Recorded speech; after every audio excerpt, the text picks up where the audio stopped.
La Pizarra Podcast es un proyecto de difusión pedagógica y formación permanente de la sección de educación primaria de la Escuela de Formación Docente de la Universidad de Costa Rica. Estás escuchando La Pizarra Podcast con Jaime Ramos.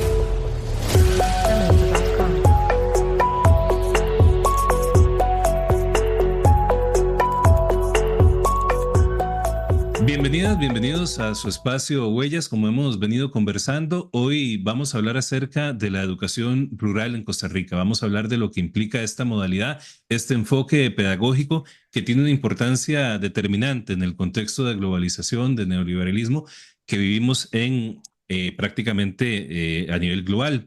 Para ello, como siempre, tenemos dos personas especialistas en este tipo de temas. Iván Rodríguez Carmiol, bienvenido a Huellas. Buenas noches. Iván Rodríguez Carmiol es sociólogo por la Universidad de Costa Rica, posee una maestría en educación rural por la Universidad Nacional. Actualmente es el coordinador del programa de la maestría en educación rural centroamericana de la Universidad Nacional. Ha trabajado con la OIT y la UNICEF en iniciativas que tienen que ver con derechos humanos, erradicación del trabajo infantil y protección de la niñez en condición de personas migrantes en América Latina y el Caribe. Muchísimas gracias, Iván, por estar en este espacio. También tenemos a el compañero Juan Carlos Zamora Ureña. Juan Carlos, bienvenido a Huellas. Un placer, Jaime. Muchas gracias. Juan Carlos Zamora Ureña es sociólogo por la Universidad de Costa Rica, también es máster en educación rural centroamericana por la Universidad Nacional, es docente e investigador en la División de Educación Rural de la Universidad Nacional. Ambos también cursan el posgrado en Sociología de la Universidad de Costa Rica. Compañeros, amigos, muchísimas gracias por estar en este espacio. Y para comenzar, pues, tal vez en una primera sección del programa siempre hacemos referencia ya sea al elemento histórico, a lo conceptual, a los antecedentes. En ese sentido, me gustaría preguntarles por esta dimensión, digamos, de lo que significa la educación rural. ¿Qué es la educación rural? ¿Qué podemos entender por educación rural? ¿Y de dónde surge este concepto? Bueno, si gustan, empezamos por ahí, por esta parte más conceptual. Este, pues, eh, por educación rural, ¿verdad? Su nombre podría parecer bastante claro, ¿verdad? En principio hablamos de la educación rural como el proceso socioeducativo que ocurre en los territorios rurales, ¿verdad? Es decir, que ocurre en los territorios rurales y atiende a la población que en este caso reside en los territorios rurales. Este, Sin embargo, ¿verdad? Tiene también un componente político, ideológico, económico, histórico, territorial, contextual, que también debe ser considerado, porque el solo hecho de que ocurra físicamente en el territorio rural no la convierte necesariamente en educación rural, ¿verdad? Y que es lo que desgraciadamente ocurre en muchos países, incluyendo a veces también a Costa Rica, y es un currículum urbano diseñado desde los territorios urbanos, pensado desde los territorios urbanos y simplemente trasladado al territorio rural e impostado ahí en ese contexto de manera así sobrepuesta. No podríamos hablar verdaderamente de un concepto de educación rural simplemente porque ocurra, ¿verdad?, en un territorio rural.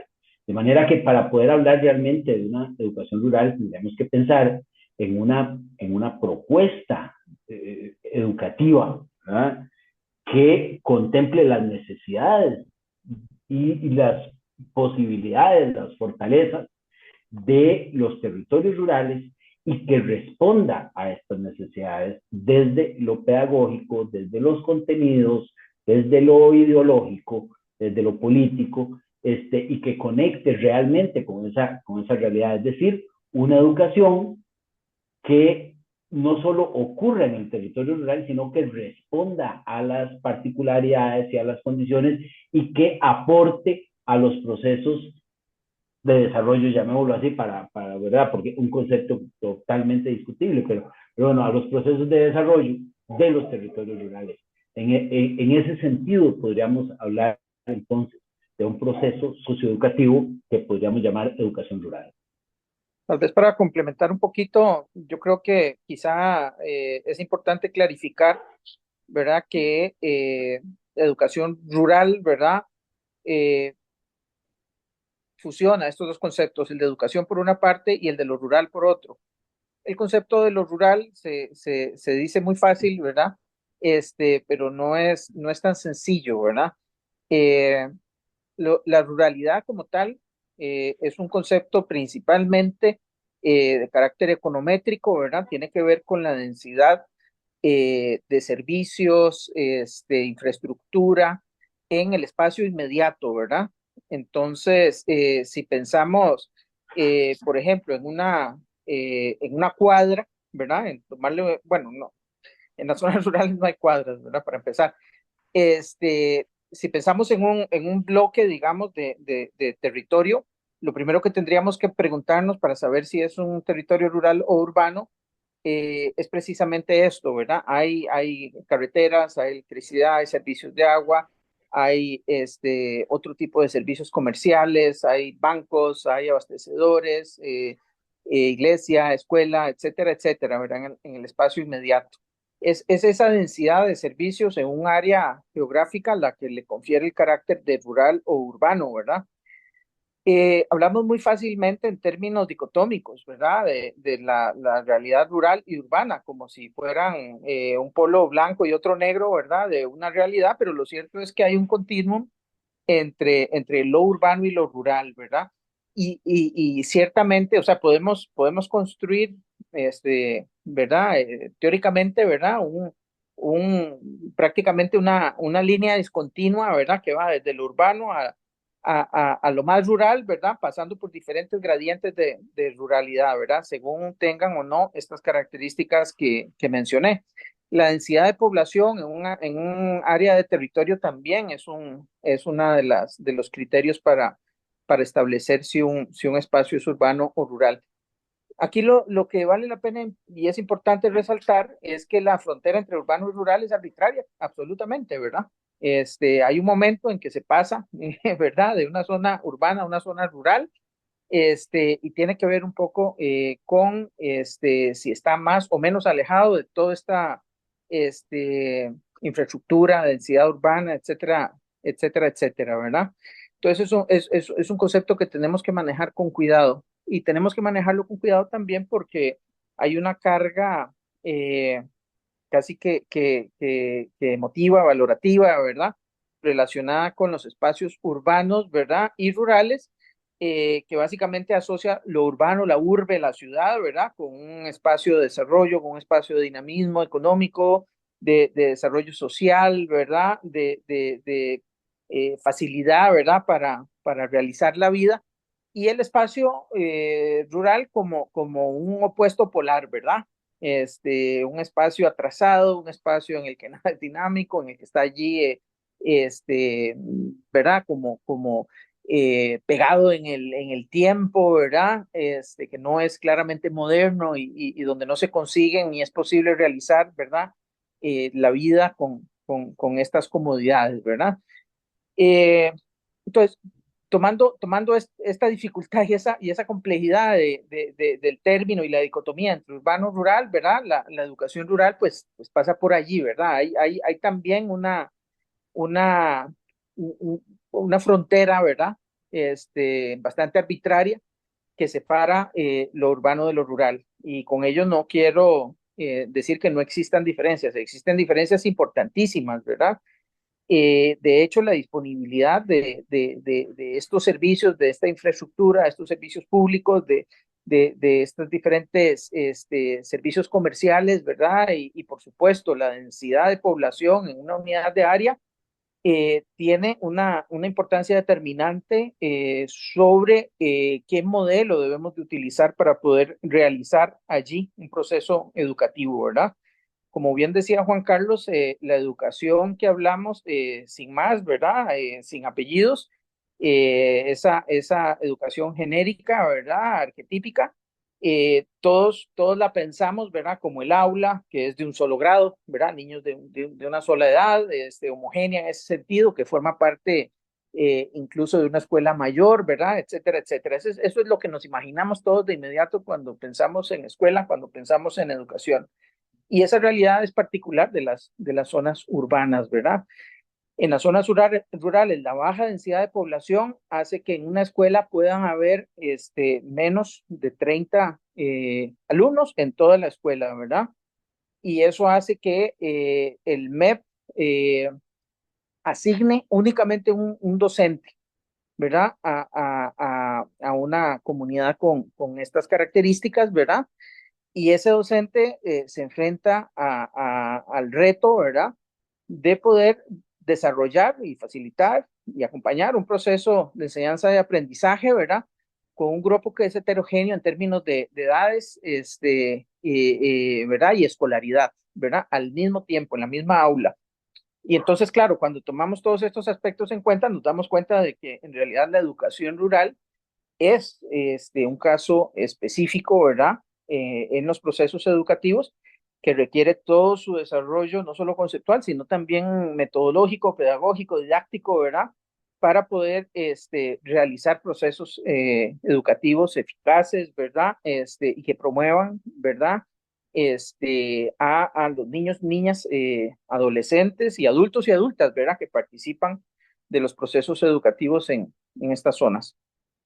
En ese sentido, como recapitulando lo que ustedes plantean, la educación rural se viene a definir a partir como de un lugar de enunciación, en parte, si les entiendo, que tiene que ver con generalmente como ese intento de normalizar, de hegemonizar las características de un sistema educativo que viene generalmente de lo urbano.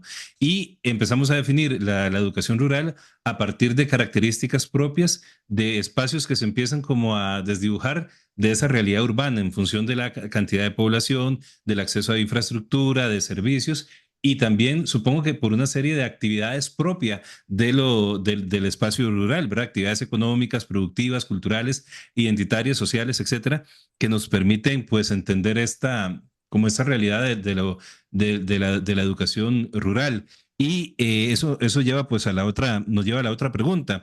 Si vemos, por ejemplo, la historia educativa de Costa Rica, los primeros centros educativos de primaria y posteriormente de secundaria, todos tienen su origen en las principales ciudades, por decir, en espacios urbanos.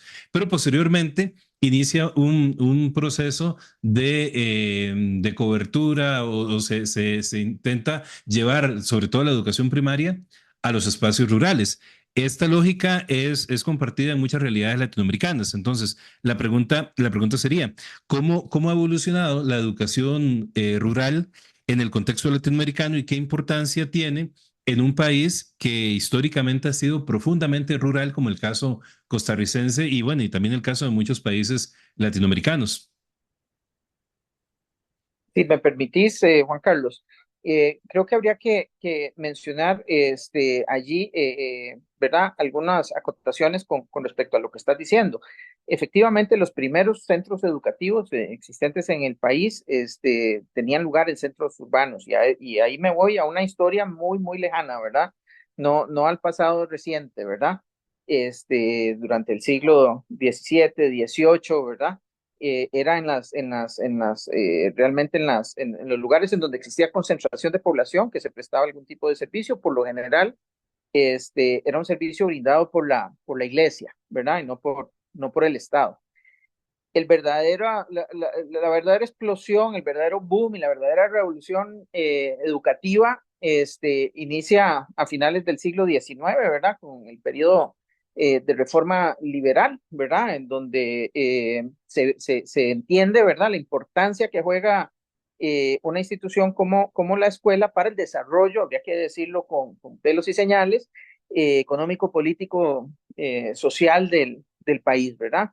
La escuela es necesaria en tanto prepara, ¿verdad? El recurso humano que requiere, ¿verdad? El sistema económico, este capitalismo que en ese momento soñaban, ¿verdad? Aquellos liberales en medio de un país tan rural como Costa Rica, ¿verdad? En su momento.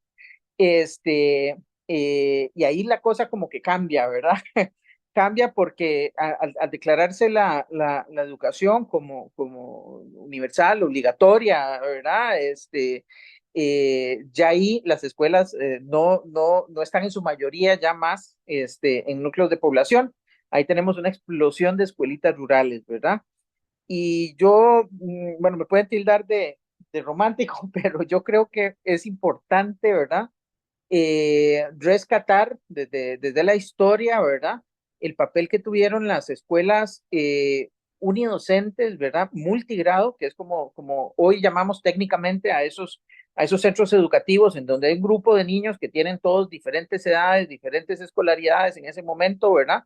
Y que son, ¿verdad? Atendidas por un único docente, este, todos a la vez, ¿verdad? Con unas metodologías que son propias de la educación rural. Estas escuelas ahora sí la escuela más común, ¿verdad? En el momento en que se empieza a impulsar la educación, ¿verdad? A finales del siglo XIX, principios del siglo XX en Costa Rica, y creo que hay que decirlo también con todas sus palabras, esta escuela, este maestro, esta metodología de trabajo, que en ese momento no estaba sistematizada como está hoy, no se llamaba unidocente, no se llamaba ambiente multigrado a esa metodología, no estaba codificado, sistematizada de esa manera, ¿verdad? Y probablemente era diferente a la escuela que tenemos hoy en cierto sentido. Esta escuela es la que logró transformar un país esencialmente de analfabetos. Pensemos, había una pequeñísima población de personas que estaban alfabetizadas, ¿verdad? Y una masa gigante, ¿verdad? 95% de personas analfabetos, y logra hacer esa transformación, ¿verdad? De convertir al país en un país eminentemente alfabetizado, ¿verdad? Al cabo de 100 años de tareas y esfuerzos. Son estas escuelas y no las escuelas graduadas, ¿verdad? Muchas veces pensamos que esa es la escuelita prototípica, donde hay un aula de primero, segundo. No, no, no. La primera escuela graduada en Costa Rica fue la Escuela Metálica en San José, ¿verdad? Pero era como rara avis en su momento. ¿Por qué? Porque el resto de instituciones educativas en el país eran escuelitas, ¿verdad? Unidocentes multigrados. No se llamaban así, pero funcionaban así porque era la única manera de llevar a cabo procesos educativos con esa densidad de población en los diferentes territorios, ¿verdad?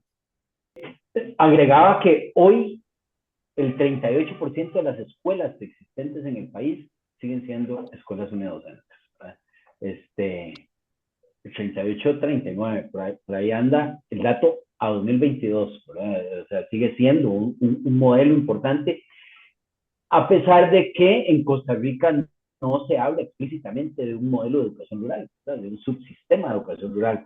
Se habla o sea, existe un subsistema de educación técnica, de colegios científicos, ¿verdad? De diferentes modelos educativos, pero no se habla explícitamente de una educación rural.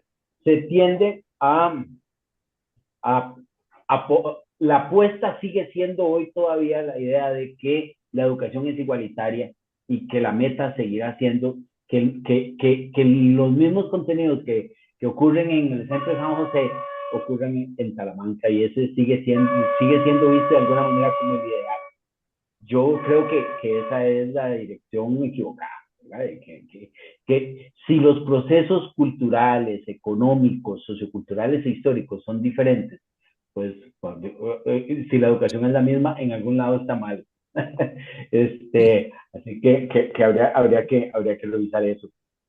En América Latina, que sigue siendo una zona con vastas zonas rurales existentes y rebosantes de vida económica, política, cultural, no en todos los países está claro, ¿verdad? Un subsistema de educación rural. Por ejemplo, parece que está clarito y vivo en México, por ejemplo, que lo tienen muy, muy claro.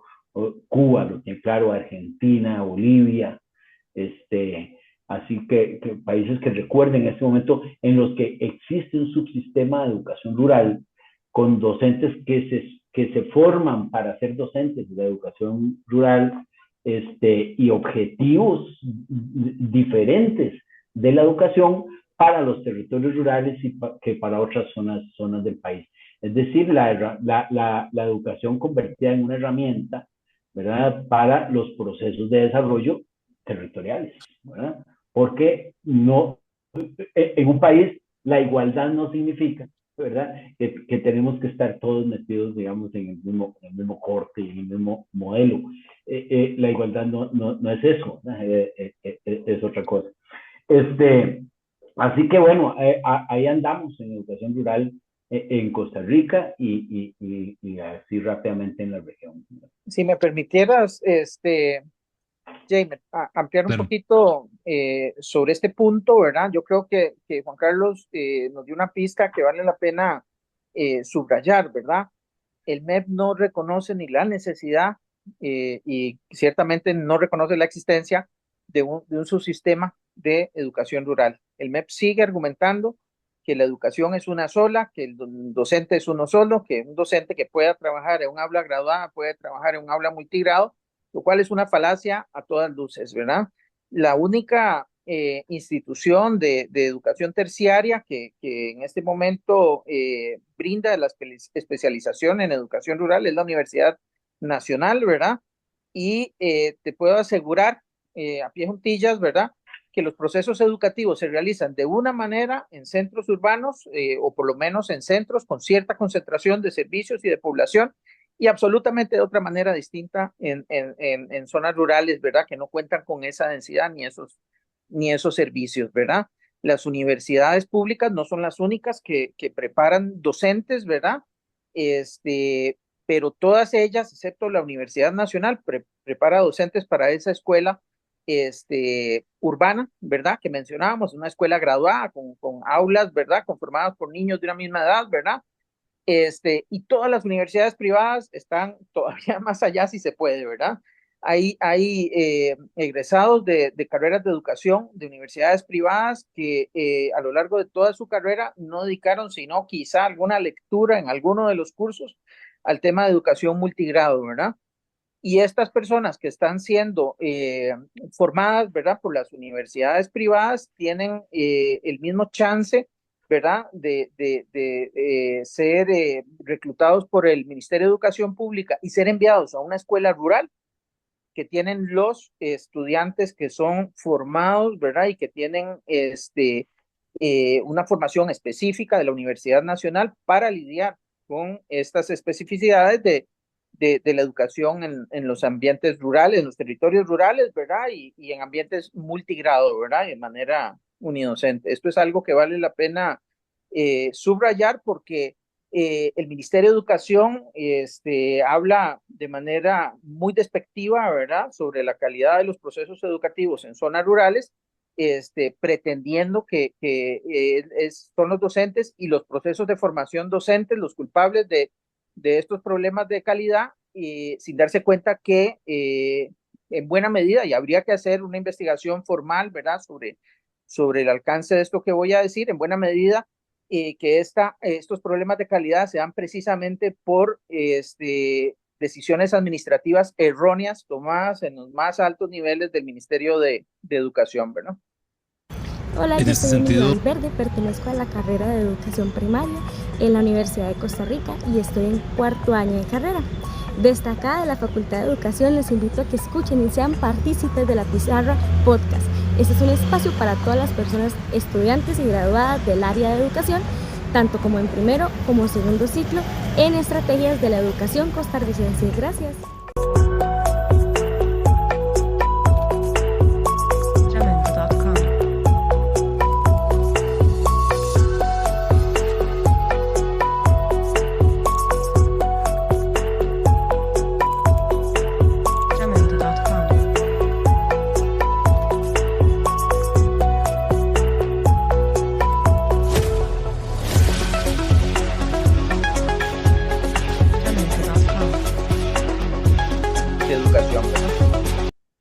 En este sentido, hablando de la educación rural en América Latina, es importante y para continuar en la parte más pragmática, más en la realidad, a partir de como este recuento conceptual, histórico y de la importancia que tiene y de las características que tiene la educación rural en un país como el nuestro y en el contexto latinoamericano, que si bien, y antes lo apuntaba Juan Carlos, por ejemplo, el caso de México, recordamos, ¿verdad? Los 43 de Ayotzinapa y de todas las luchas que el magisterio, pero sobre todo los maestros, profesoras, profesores de educación rural han llevado a cabo desde el punto de vista político, cultural, de alfabetización de los proyectos en distintos países, como bien lo planteaban ustedes, creo que es... y vamos a la siguiente pregunta, que tiene que ver con precisamente cómo se operacionaliza este concepto y esta evolución histórica de la educación rural. Desde el punto de vista curricular, pedagógico, didáctico, ¿cómo se ha venido abordando la educación rural en Costa Rica? ¿Qué se ha hecho desde el diseño curricular, pedagógico, programas, planes de estudio, estrategias, proyectos, etcétera, etcétera? Bueno, vamos a ver, la educación rural en Costa Rica tiene una existencia propia, ¿verdad? Una existencia en sí misma, independientemente como de que formalmente exista un poco en el papel.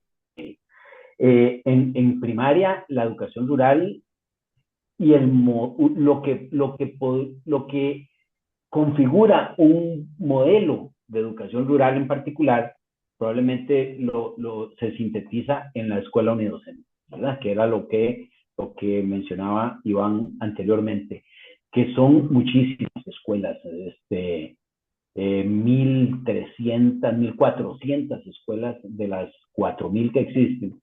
En este momento siguen siendo escuelas unidocentes y lo seguirán siendo, ¿eh? No va, la matrícula no va a crecer para que dejen de serlo. Y como decía Iván, pedagógicamente es un modelo diferente por la sencilla razón, sencilla y compleja y profunda razón de que implica el modelo multigrado, ¿verdad? Ya en sí mismo eso es una realidad pedagógicamente diferente.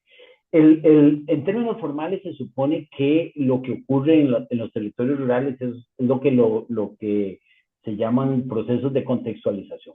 Se supone que el currículum es el mismo, es un currículum nacional, que nos hace igualiticos y que lo único que tiene que ocurrir es un proceso de contextualización, ¿verdad?, en los territorios rurales. Lo cual realmente se queda muy corto con lo que ocurre en la realidad. Eso en primaria. En secundaria, pues también, ¿verdad? Existen colegios o instituciones educativas de secundaria establecidos geográficamente en territorios rurales y que atienden a la población rural, a estudiantes provenientes y residentes de zonas rurales. Y ahí destaca, ¿verdad?, el modelo del llamado liceo rural, que efectivamente es una propuesta pedagógica particular que pretende de alguna manera conectarse con las necesidades y las posibilidades de los contextos rurales, convirtiendo a la educación, en este caso, en una herramienta más para para impulsar los procesos de desarrollo autóctono y local de los territorios rurales. Así que es como un paso en el sentido correcto, ¿verdad? Con todo lo que en este momento estamos trabajando en una investigación sobre cuáles son las fortalezas un poco y las debilidades tanto de los liceos rurales como de las escuelas unidocentes. Cuando tengamos, con gusto se lo compartiremos, Jaina. Pero bueno, ahí hay entonces, estos dos modelos probablemente son lo que en la realidad de la educación rural es una realidad que se niega, digamos, en términos formales. Tal vez un poco complementando esto que menciona Juan Carlos, ¿verdad? Y tratando además de precisar algunos de estos conceptos, habría que decir que efectivamente el Ministerio de Educación no reconoce la necesidad de una educación rural o de una escuela rural, ¿verdad? El Ministerio de Educación reconoce que hay escuelas en zonas rurales y escuelas en zonas urbanas y para ellos un docente, ¿verdad?, formado en cualquiera de las instituciones públicas del país, está capacitado para lidiar con cualquiera de las realidades de los procesos educativos en estas instituciones, ¿verdad? Lo cual es insisto, un error desde mi punto de vista, ¿verdad? Ciertamente sí hay dependiendo del tamaño de la matrícula, ¿verdad? Diferentes categorías de escuelas. Hay una categoría, digámoslo así, eh, de escuelas desde las más pequeñas a las más grandes, ¿verdad? La primera se llama unidocente, tiene que tener una matrícula entre 1 y 30 personas, pero hay escuelas unidocentes que funcionan con 7 alumnos, con 8 alumnos, ¿verdad? Y ya lo decíamos, ¿verdad? De diferentes grados en una misma aula, en el mismo horario, ¿verdad? Viendo el currículum único, ¿verdad? Que impulsa el MEP, pero a través de metodologías distintas, ¿verdad? Esto obliga, por ejemplo, a hacer una fusión, una integración, ¿verdad? De las diferentes asignaturas, ¿verdad? En lo que se llaman currículums integrados, ¿verdad? Eh, Está este tipo de las unidocentes, que son de las que tienen matrículas de menos de 30 personas. Hay un segundo tipo que se llama Dirección uno, que tienen matrículas entre 30 personas y 90 personas, si no me falla la memoria. Y después siguen la Dirección 2, ¿verdad? Que ya es para densidades de población con más de 90 niños, ¿verdad? ¿Qué cosa hay que llamar la atención sobre esta clasificación? Bueno, los tipos, el primero, el unidocente y el dirección uno, son escuelas que por sus características requieren trabajar en ambiente multigrado, ¿verdad? La unidocente tiene un solo docente que cumple el rol dual de docente y director, ¿verdad? Las escuelas Dirección uno tienen un docente director y otro docente, ¿verdad? Son dos docentes, él y el director se dividen los niveles, los grupos y trabajan de una manera igual en ambiente multigrado, ¿verdad? Se encargan de desarrollar los procesos educativos y a partir de la dirección 3 en general, la dirección 3, la dirección 4 y la dirección 5, ¿verdad? Son escuelas que trabajan de manera graduada. O sea, se parecen a esa escuela arquetípica que nos imaginamos cuando decimos escuela, ¿verdad? La docente frente a un grupo de niños que son homogéneos en edad y escolaridad, ¿verdad? Los tipos unidocente y dirección uno son, insisto, escuelas en donde debería siempre trabajarse de manera multigrado, no siempre se hace. ¿Por qué? Porque tienen docentes nombrados que no están capacitados para desarrollar el proceso educativo en ambiente multigrado, ¿verdad? Y esto tiene, como digo, implicaciones muy graves en términos de calidad. Entonces, a pesar de que el MEP no reconozca que hay escuelas que son, ¿verdad? Propios de los territorios rurales, ¿verdad? Y que no reconoce que es necesario un tipo especial, específico de educación que se llama educación rural para estas zonas, ¿verdad? Lo que sí es cierto, es innegable, es que hay un cúmulo de escuelas unidocentes que Juan Carlos mencionaba ahora, son el grupo más importante de escuelas, ¿verdad? En términos numéricos, alrededor de 1.400 escuelas en todo el país al día de hoy, y no están desapareciendo, no creamos que están desapareciendo, muy al contrario, en la práctica puede que en el futuro este tipo tienda a crecer. ¿Cómo es posible que en el siglo XXI la escuela unidocente sea cada vez más frecuente y haya más escuelas unidocentes? Bueno, Costa Rica está en este momento teniendo tasas de fecundidad ultra bajas, ¿verdad? Similares a los países desarrollados de Europa Central, ¿verdad? Alemania, Francia, etcétera, ¿verdad? Tenemos 1.4, si no me equivoco, 1.04, ya la verdad no me atrevo a decir el número de hijos por mujer, ¿verdad? Y esto significa que tenemos más o menos, a grandes rasgos, la mitad de la población, o estamos teniendo la mitad de los hijos que deberíamos tener para mantener el tamaño de la población que tenemos actualmente, ¿verdad? Si hoy somos 5.500.000, estamos teniendo hijos, ¿verdad? Para que el país se decrezca, digamos, en la próxima generación a la mitad de su tamaño, ¿verdad? Entran papá y mamá en la ecuación y sale un hijo, ¿verdad? En la mayoría de las familias. Y esto nos pone en una situación muy, muy jodida, ¿verdad?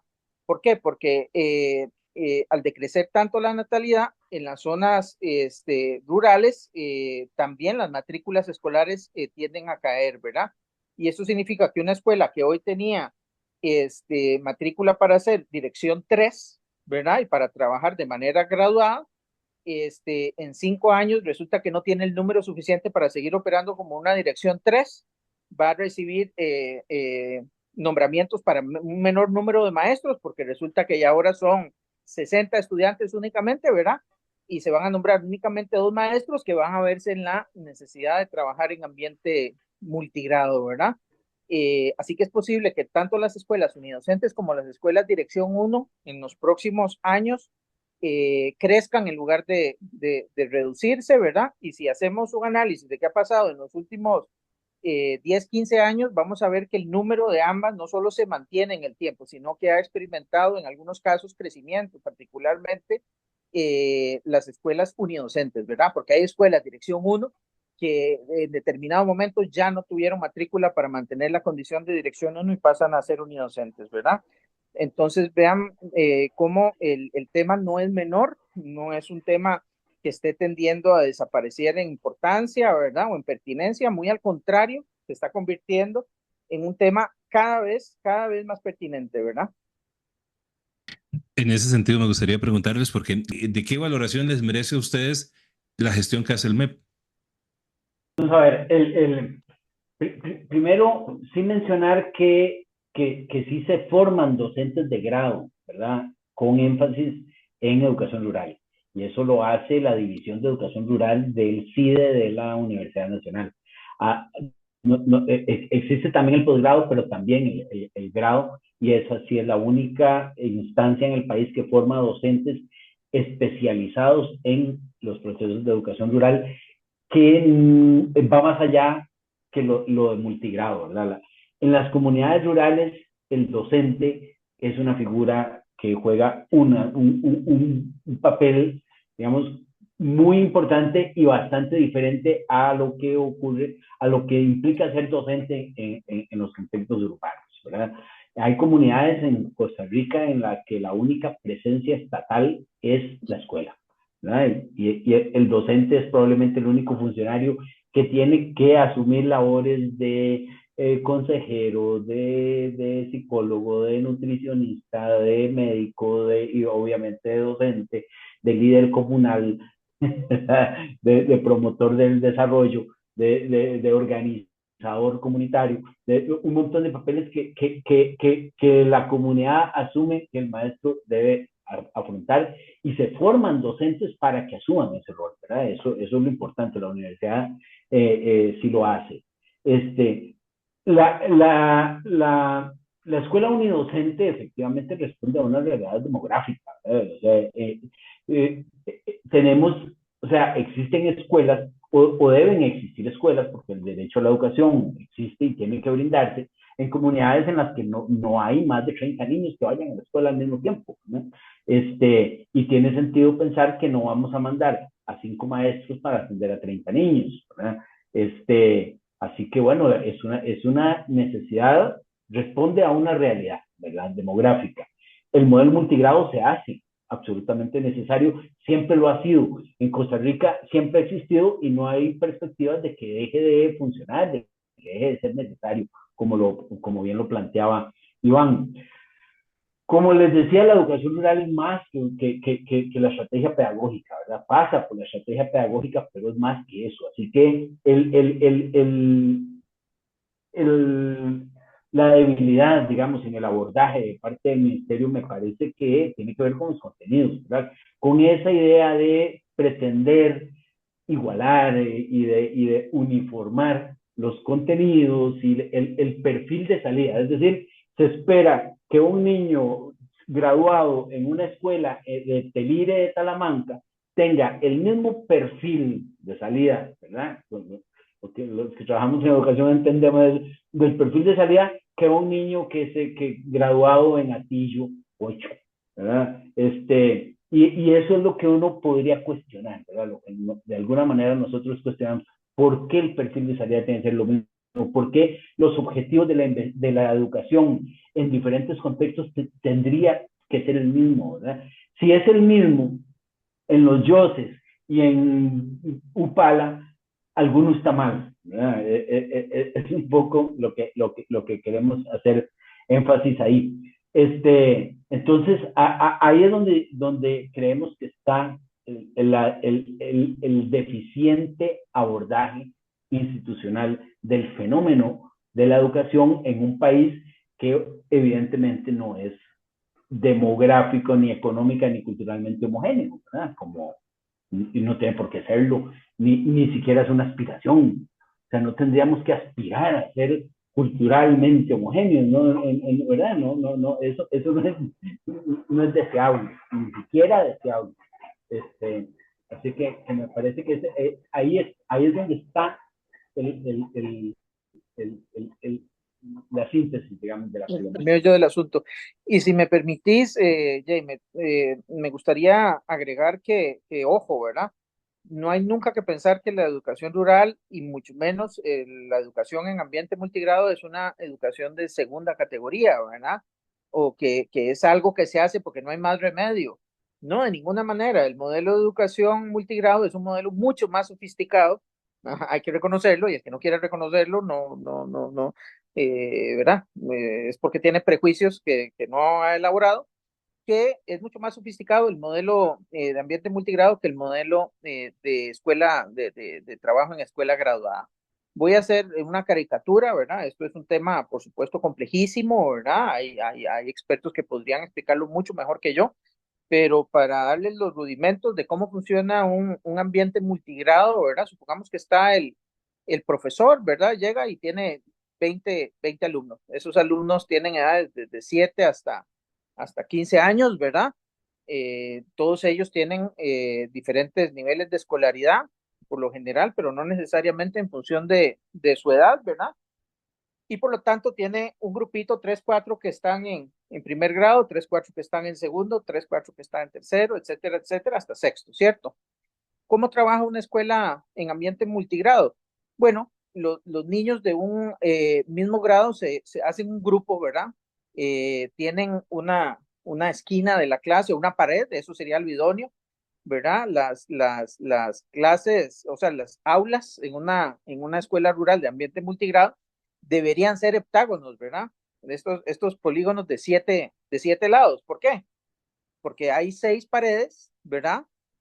Al menos, y en cada pared podemos colgar una pizarra, ¿verdad? Una para cada nivel de los 6 niveles, y una pared pues que tendrá las puertas, las ventanas, qué sé yo, ¿verdad?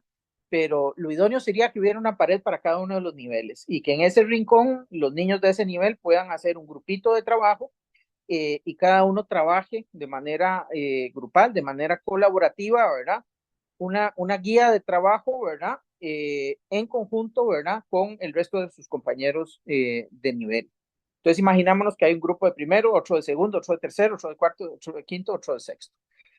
En las escuelas multigrado, las materias están integradas, ¿verdad? Hay una integración curricular, ¿verdad? Que hace que se vean proyectos, que se desarrollen más proyectos temáticos, ¿verdad? Que tocan aspectos, por ejemplo, de comunicación y lenguaje, que es la parte de español, de lógica matemática, la parte también de razonamiento abstracto, ¿verdad? Y matemática, de entender cómo funciona el contexto en el cual están funcionando estas poblaciones, tanto local como regional, como nacional, ¿verdad?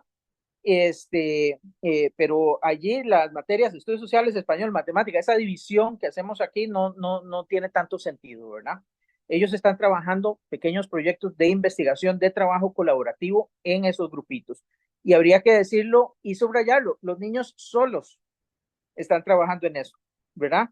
Por supuesto que en primer grado hay una serie de procesos, ¿verdad? Que tienen que ser más intensamente facilitados por el docente, ¿verdad? En términos de apresto, ¿verdad? Y lectoescritura, pero el resto de niveles, una vez que saben leer y escribir, están trabajando de manera cada vez progresivamente más autónoma, ¿verdad? ¿Qué pasa si hay un niño de segundo grado que tiene una duda en su grupo de trabajo respecto al proyecto que están realizando? Bueno, hay niños que son referentes, ¿verdad? En su nivel, porque son los que tienen mejor desempeño, mejor, ¿cómo se llama? Adquisición de conocimientos, manejo de los contenidos y demás, que son el primer referente en el caso de que surja una duda, ¿verdad? Si un niño del grupo de segundo tiene una duda, lo primero que hace es recurrir al niño de segundo grado, que es el referente para las dudas. Si este niño de segundo grado no es capaz de evacuarle la duda, el niño de segundo grado se va a visitar el grupo de tercero y le plantea la duda. ¿verdad? Especialmente al niño referente de tercero. Si este niño le puede evacuar la duda, perfecto, se devuelve y explican en el grupo de segundo, ¿verdad? Si no, entonces el niño de tercero tiene que seguir escalando, ¿no? La pregunta hacia los diferentes grupos. Y únicamente si el niño de sexto realmente no puede evacuar la duda de este niño de segundo, entonces consultamos al profesor. Y uno dice, bueno, ¿pero qué está haciendo el profesor ¿cómo se llama? Durante toda la jornada lectiva. Bueno, el profesor está preparando las 6 guías de trabajo del día siguiente, ¿verdad? Los 6 proyectos, verificando que se estén revisando, ¿verdad? Que las actividades permitan repasar los contenidos de las diferentes materias del currículum único, ¿verdad? Entonces, es un aula sumamente e intensamente, ¿verdad? En donde se desarrolla un proceso de trabajo, un proceso educativo muy intenso, pero además tiene una serie de ventajas que no tiene la escuela graduada, ¿verdad? ¿Qué enseñanza te deja sentarte de espaldas al resto de tus compañeros, hacer silencio todo el día, ver únicamente a la pizarra, muchas veces copiar textos de la pizarra en tu cuaderno, ¿verdad? Donde el docente es, por lo general, el que se piensa única fuente de cualquier conocimiento válido, ¿verdad? Donde el resto de los alumnos, ninguno tiene conocimientos que poner en común, que compartir, que discutir con el resto de sus compañeros. Se hace muy poco trabajo en equipo, muy poco trabajo colaborativo en las escuelas graduadas comunes y corrientes, ¿verdad? Y muchísimo en las escuelas multigrado, y esto fomenta autonomía, esto fomenta autorregulación de la conducta, esto fomenta una serie de competencias que llamamos hoy competencias suaves, ¿verdad? O soft skills, para llamarlo en la jerga, ¿verdad? De los tecnócratas en educación, que no se fomentan desde la educación urbana y que para el día de hoy son, si se quiere, mucho más pertinentes y relevantes que las competencias que está permitiendo obtener las escuelas urbanas, ¿verdad? Que trabajan con este sistema bastante anacrónico, ¿verdad? De trabajo graduado. Entonces, yo creo que es importantísimo desmontar esa idea de que son escuelas de segunda categoría, de que el ambiente multigrado no es un ambiente propicio para el aprendizaje. Yo diría absolutamente todo lo contrario. Las escuelas urbanas tendrían muchísimo que aprender y se beneficiarían muchísimo de conocer las experiencias que se realizan en escuelas rurales que trabajan con ambiente multigrado, ¿verdad? Y los niños que salen de esas escuelas tienen habilidades que se los desearía, ¿verdad? La escuela urbana de cara a los espacios, a las oportunidades laborales, ¿verdad? Que están disponibles el día de hoy, ¿verdad? Una cosa que también vale la pena mencionar es que todos los niños, ¿verdad? A pesar de que trabajan la mayor parte de su jornada a lo interno de grupos colaborativos de nivel, ¿verdad? Al final del día, todos los días lectivos, hay una apuesta en común. Entonces, desde primer nivel hasta sexto, explican ante el resto de la clase qué fue lo que hicieron ese día, ¿verdad? Y cuáles fueron las incidencias y los principales aprendizajes del día. Imagínense ustedes la riqueza que significa eso, ¿verdad? Que los niños de primero tengan que poner atención a lo que hicieron los de segundo, los de tercero, los de cuarto, los de quinto, los de sexto, ¿verdad? Entonces vean ustedes que es una escuela y un modelo pedagógico lleno de oportunidades, lleno de potencialidades, ¿verdad? Y que ciertamente está siendo dejado de lado, ¿verdad? No está siendo visto con la importancia que debería ser visto por el Ministerio de Educación. Son escuelas que no se están dotando con los recursos que necesitan para funcionar. Hay brechas muy importantes, tanto en términos de infraestructura como en términos de equipo, ¿verdad?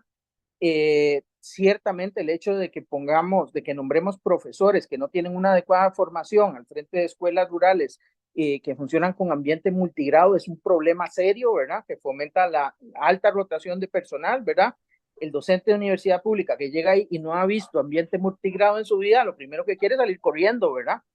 Y muchos de ellos desgraciadamente lo que hacen es partir el grupo, ¿verdad? Para hacer mini grupos, ¿verdad? Homogéneos por nivel, ¿verdad? Y decirle, usted me viene de 8 a 10, usted de 10 a 12, porque es la única manera en que ese docente, ¿verdad? Concibe desarrollar un sistema educativo.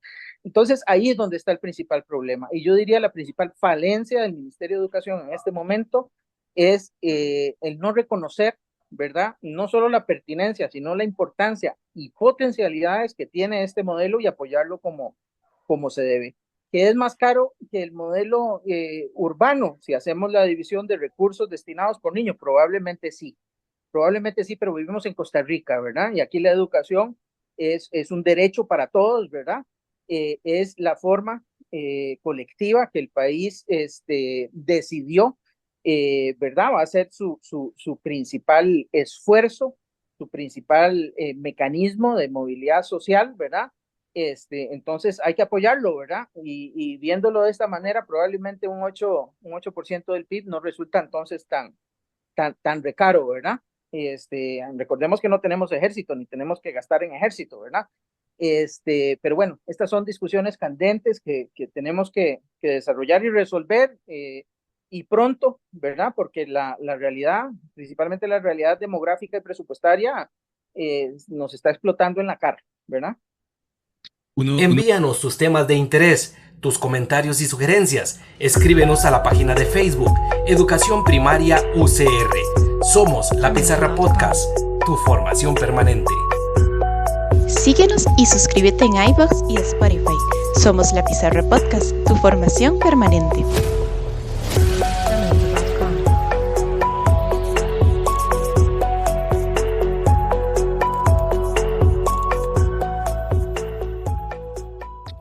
Uno puede concluir y sobre todo elaborar lecciones muy importantes a partir de lo que ustedes señalan en función de cómo realmente estos modelos en la educación rural, el multigrado y todas las ventajas y potencialidades que tiene, realmente es un modelo que si lo analizamos bien es sumamente contrahegemónico, se opone a la estandarización, a la homogenización, a ese supuesto orden natural de los grados y que realmente, pues, por eso de repente les será tan incómodo a las perspectivas globalizadoras o que buscan de alguna forma estandarizar todo, medir todo como en las grandes industrias transnacionales, cuando realmente este modelo de educación rural, pues lo que imita es la socialización en la vida, porque en la vida los niños y las niñas socializan con chicos más grandes, más pequeños, con adultos mayores, con los papás, y en la vida luego del trabajo lo que van a ver es esa misma dinámica,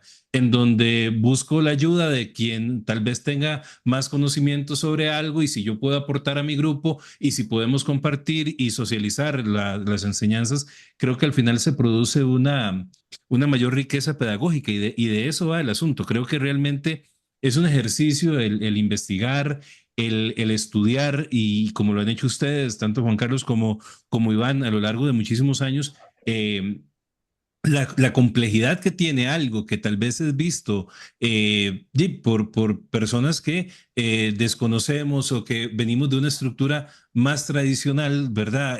Más estructurada, más estandarizada, que realmente pues sepamos que hay otras alternativas pedagógicas y que la ruralidad nos plantea esta posibilidad. Y con esto vamos a la tercera parte de la entrevista, en donde vamos a hablar y vamos a hablar tanto de la División de Educación Rural como ese espacio formativo inicial, como de la Maestría Centroamericana en Educación Rural, ¿verdad? Eh, ¿Cómo ha sido, cómo surge esta iniciativa en la Universidad Nacional? ¿Cuáles son los propósitos? ¿Cuáles son los ámbitos de acción? Tanto de la división, ¿verdad? Pues nos decía Juan Carlos que bueno, es la única universidad, bueno, la única universidad, la Universidad Nacional que tiene la división de educación rural como espacio de formación inicial y a nivel de posgrados. Entonces, pues les agradecería que nos comenten acerca del posgrado y luego posteriormente también de la división de educación rural, sus propósitos, sus ámbitos de acción, cómo surge, etcétera. Ok, sí, sí. La Facultad de Educación de la Universidad Nacional, el CIDE, el Centro de Investigación en Docencia e Investigación, nace con la universidad, ¿verdad? Es de hecho la heredera literalmente de las antiguas escuelas normales, ¿verdad? De Costa Rica. En algún momento desarrolla como un objetivo estratégico en el inicio, en los años 70, la formación de docentes para los contextos rurales, que era una necesidad que estaba clara, ¿verdad?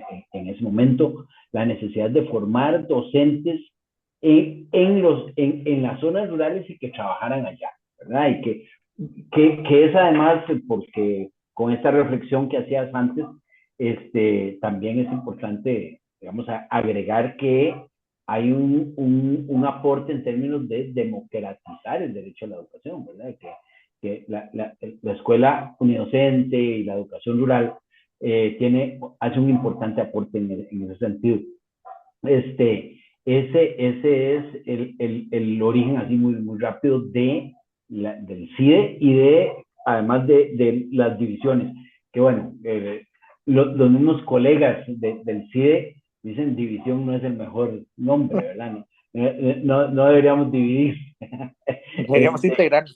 Claro, pero bueno, así están planteados, ¿verdad? La división de educación para el trabajo, la división de educación rural, y así, Iván, me corrige, creo que son 4 o 5 divisiones que conforman el CIDE. Y en todo momento, la división de educación rural se ha especializado en esto, en la formación de docentes con ese perfil, esas habilidades específicas y especiales que se requieren para desarrollar un verdadero proceso educativo rural, ¿verdad? Con las connotaciones que hemos mencionado antes. Y que además sea población de los territorios rurales, ¿verdad? Entonces esa es una particularidad muy importante de la DER, como nosotros llamamos cariñosamente, la Dirección de Educación Rural. La DER son los docentes los que nos movemos a las comunidades rurales a brindar las clases y a brindar todo el proceso de pregrado, ¿no? Hasta la licenciatura, ¿verdad? Todo el proceso ocurre en la propia comunidad, ¿verdad? Entonces, todos los sábados, porque además las clases ocurren los sábados, porque el perfil de los estudiantes no es el perfil particular, ¿verdad? Del estudiante que se viene para Heredia y se dedica a estudiar durante unos años, ¿verdad? Sino el estudiante que seguramente son madres de familia, son padres de familia, son trabajadores, y entonces somos los docentes los que vamos allá, nos acomodamos en un aula de colegio, en la biblioteca pública, si hay sede de la universidad, pues aprovechamos, pero no siempre es así que se dan clases en salones comunales, en la infraestructura que sea posible, lo mejor que encontremos, ¿verdad? En estas comunidades, y ahí se desarrolla todo el proceso. Hemos estado, bueno, prácticamente en la mayoría de las comunidades rurales de este país, ¿verdad? En procesos durante todos estos años, y hemos graduado a muchísimos profesionales, incluyendo, ¿verdad?, todo el mundo de la educación indígena, de la población indígena, que no hemos abordado hoy, ¿verdad?, que no era el tema, pero que también es una realidad importante dentro de la DER. Un tema en el futuro, para hablarlo muy próximamente. Mucho gusto, claro. Sí, claro. Y rápidamente, tal vez, Juan Carlos, si me permitís, ¿verdad? El programa de posgrado, la maestría en educación rural, nace en el 2006.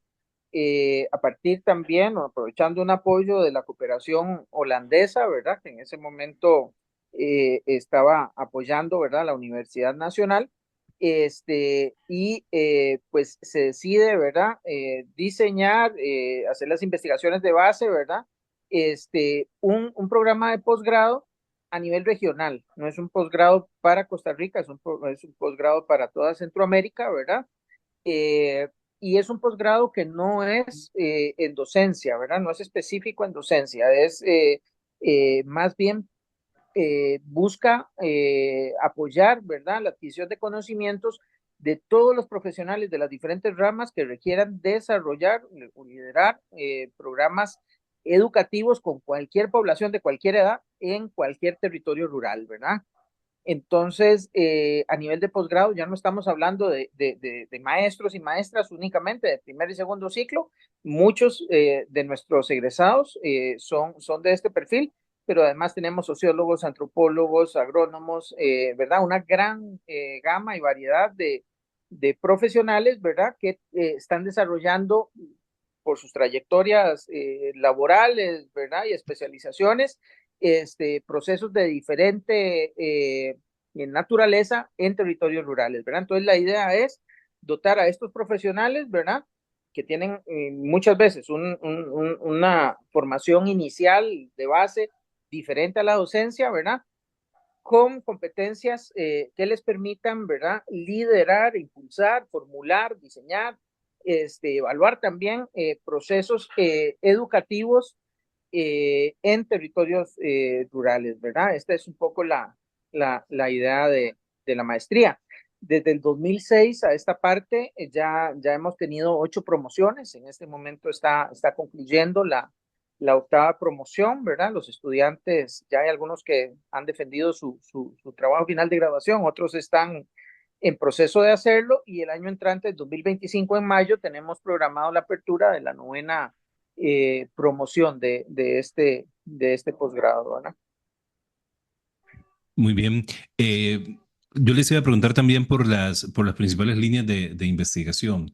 Es decir, ahora que usted lo señala, Iván, y bueno, lo que nos decía Juan Carlos al principio de cómo es la universidad la que pues visita, acompaña y dialoga, ¿verdad? Con los territorios, con las zonas rurales en donde se generan estos procesos, lejos del campus universitario y más bien en el lugar en donde se desarrollan los procesos. Y por otra parte, que el posgrado pues no tiene como, llamémoslo así, como población destinataria únicamente al magisterio, es decir, sino que también hay diferentes científicos sociales y de muchas otras áreas que tienen en común el afán de desarrollar proyectos en el ámbito de lo rural. Entonces, en ese sentido, tal vez así, muy puntualmente, ¿cuáles son las líneas de investigación para pasar al análisis final de la entrevista? Sí, mira, tal vez refiriéndome un poquito a la estructura del programa, es un programa modular, ¿verdad? Que está dividido en cinco módulos, ¿verdad? Que van desde tendencias de la educación rural en Centroamérica, que es el primer módulo, pasa por un segundo módulo de educación rural y trabajo, ¿verdad? Un tercer módulo de educación rural e interculturalidad, un cuarto módulo de educación rural y participación comunitaria, y un quinto módulo de desafíos de la educación rural, ¿verdad? Estos módulos son trimestrales, ¿verdad? Requieren una dedicación mínima de medio tiempo, ¿verdad? Por parte de los estudiantes.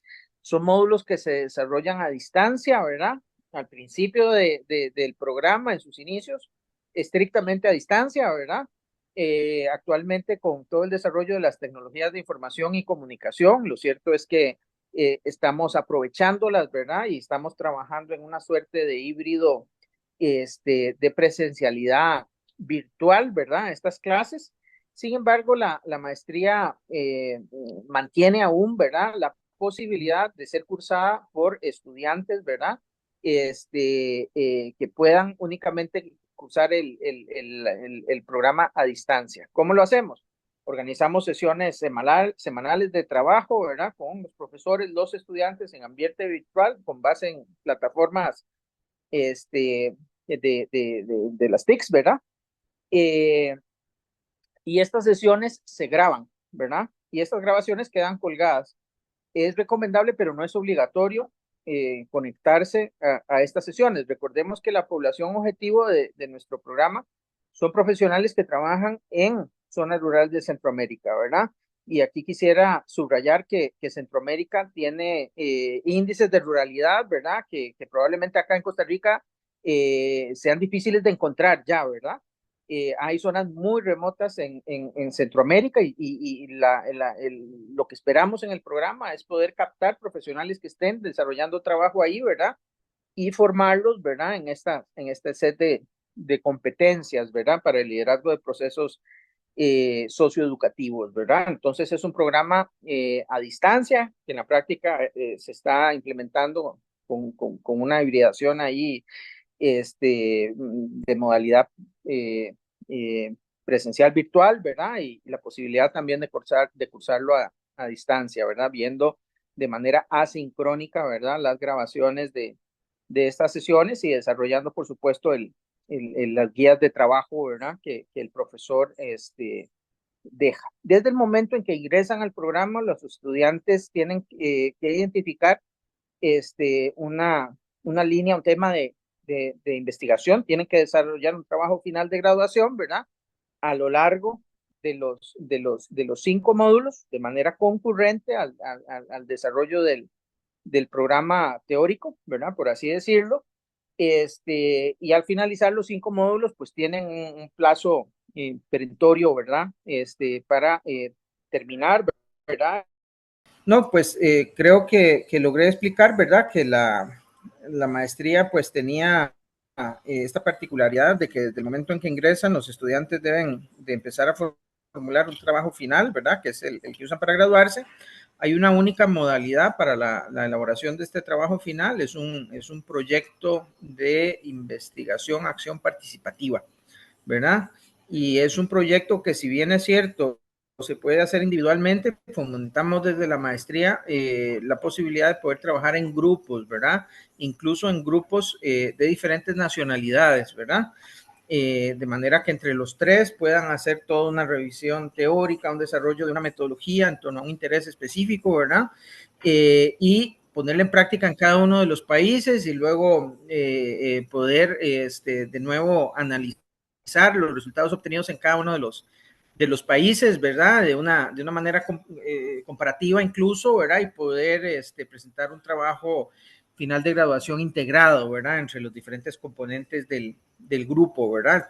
El máximo, eso sí, de las personas en el grupo es de 3, ¿verdad? Este es un poco la cosa.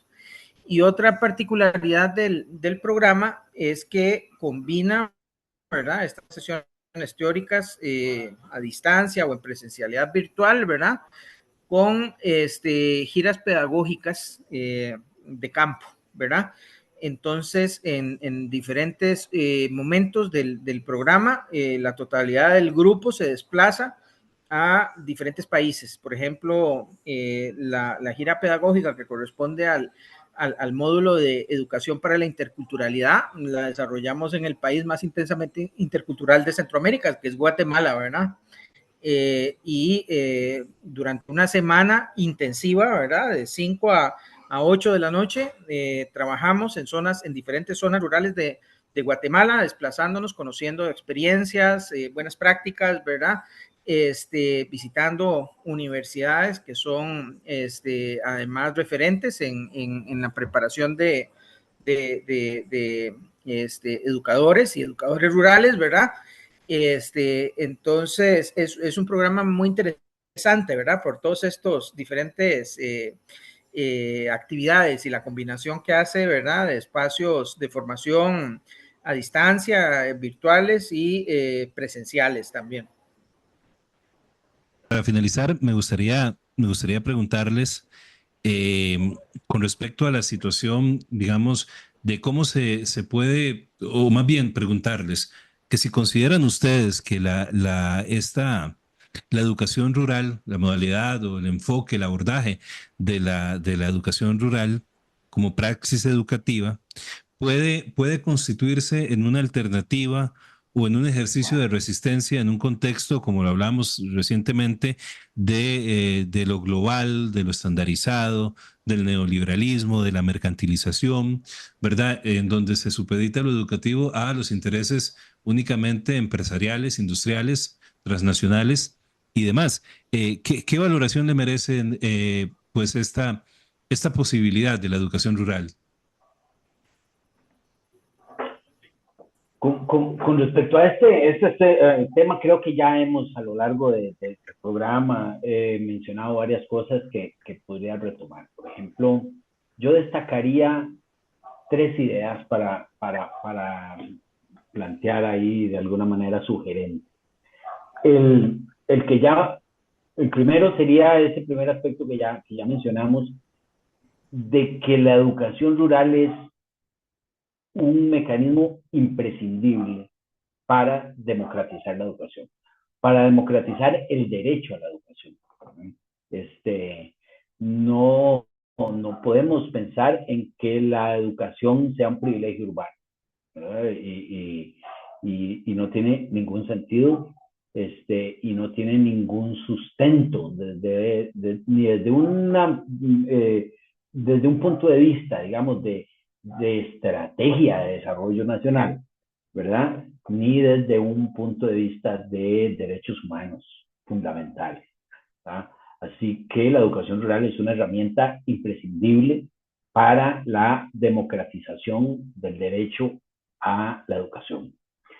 Eso por un lado. En segundo lugar, hay una idea que yo creo que a veces la tenemos internalizada más allá de lo que nos damos cuenta, y es la idea de que lo rural lo asimilamos y lo relacionamos con atraso, con premodernidad, ¿verdad? Con falta de desarrollo.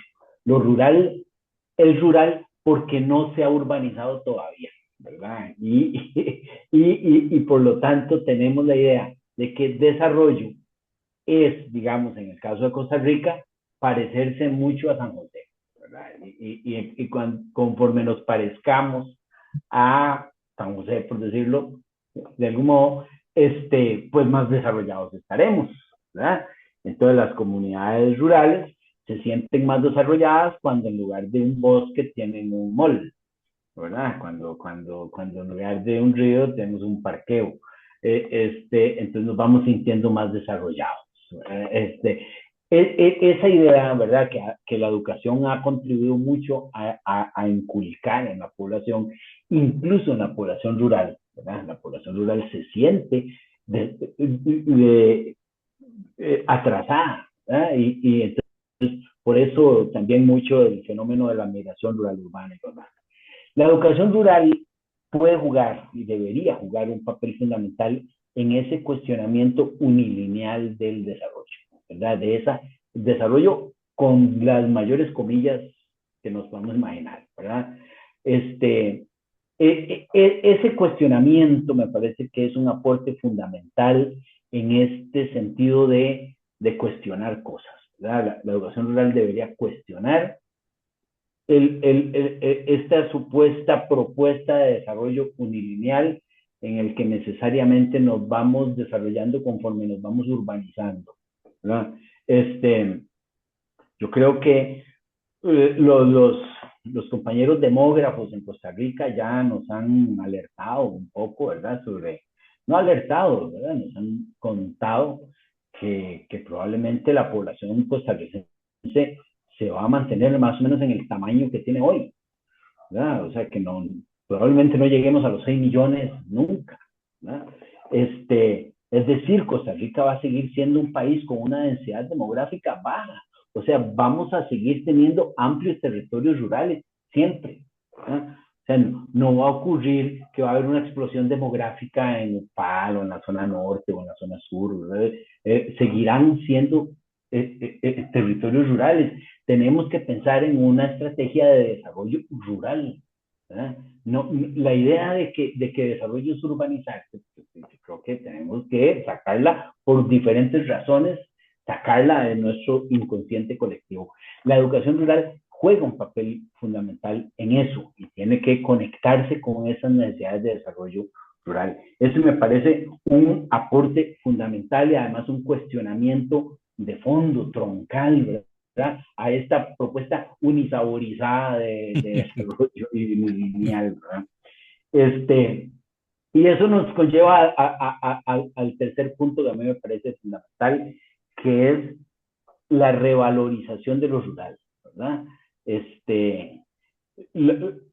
idea, ¿verdad? Que planteamos o sea, las propias comunidades rurales se sienten, la población de las comunidades rurales se siente atrasada e incluso avergonzada con respecto a las poblaciones residentes en las poblaciones urbanas, ¿verdad? Porque que hayan ríos y montañas, estas cosas nos parece, ¿verdad? Una clara evidencia de falta de desarrollo. Así que revalorizar, ¿verdad? Replantear, no desde una idea romántica, ¿verdad? Y no estamos hablando, ¿verdad? de la idea romántica del campo y de esta cosa bucólica, sino de lo rural como un territorio cultural, económica, políticamente, históricamente diferente y valioso. Por lo tanto, es valioso por rural, ¿verdad? No es un potencialmente valioso en cuanto lo urbanicemos, sino que es valioso en este contexto de lo rural, principalmente en un momento de la historia en el que, ¿verdad?, estos bolsones de recursos naturales son cada vez más valiosos, ¿verdad? Cada vez más valiosos en términos geopolíticos y económicos y lo demás. Así que esta revalorización de lo rural, ¿verdad?, y de la idea de procesos, digo desarrollo a falta de un mejor concepto, pero armonizados con los territorios rurales, es una propuesta, ¿verdad?, que también me parece absolutamente válida e importante en este contexto neoliberal que nos plantea otras cosas, ¿verdad? Como que pretende imponer otro modelo y en otra dirección. Así que rescataría esas tres cosas en este contexto del valor, digamos, que podría tener la educación rural en nuestro país, en nuestra región. Iván Rodríguez Carmiol, sociólogo, máster en Educación Rural por la Universidad Nacional, coordinador del programa de la Maestría en Educación Rural Centroamericana de la Universidad Nacional. Muchísimas gracias por haber participado en Huellas. Juan Carlos Zamora Ureña, sociólogo, máster en Educación Rural Centroamericana por la Universidad Nacional, docente e investigador de la División de Educación Rural de la Universidad Nacional. Muchísimas gracias por haber estado en Huellas. Mucho gusto, Jamer. Estamos a la orden. Si en algún momento se repite la experiencia, sería un placer.